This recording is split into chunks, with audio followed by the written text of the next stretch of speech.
Makeup করার পরে সবথেকে বাজে পার্টি হলো মেকআপ রিমুভ করা, অ্যান্ড যেটা আমার একদমই করতে আলসেমি লাগে, কিন্তু এটা হচ্ছে সবথেকে ম্যান্ডেটরি পার্ট। কেননা মেকআপ ঠিক মতো ক্লিন না করলে ফেসে একনি বাম্পস ওঠার মতো অনেক প্রবলেম লেগেই থাকে। আর আমি আমার মেকআপ রিমুভিং এর ক্ষেত্রে বাজেট ফ্রেন্ডলি এর মধ্যে সেনকার এই ফেসিয়াল ক্লিনজিং অয়েলটা and Senka perfect whip face ওয়াশটা ইউজ করে থাকি। সেনকার এই ফেসিয়াল ক্লিনজিং অয়েলটা কিন্তু আমি অনেকদিন যাবত ইউজ করছি, তোমরা দেখতেই পাচ্ছ যে এটা কতখানি শেষ করে ফেলেছি আমি, কারণ এটা খুবই ভালো। অ্যান্ড এটা কিন্তু রাইস ব্র্যান্ড অয়েল দিয়ে তৈরি, যা একদম পোরস এর ভিতর থেকে সব makeup dirts, black heads, white heads remove করে। অলসো ফেসটাকে ড্রাইও করে না, কারণ এতে আছে সিল্ক এসেন্স।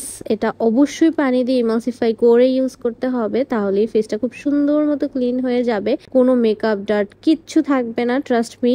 নেক্সট আমি শিশিডো সেনকা পারফেক্ট হুইপ কোলাজেন যে ফেস ওয়াশটা রয়েছে এটা ইউজ করছি। এটা ইউজ করার একটাই কারণ, এটা একদমই ফেসটাকে ড্রাই করে না, অ্যান্ড এটা খুবই ভালো একটা ফেস ওয়াশ।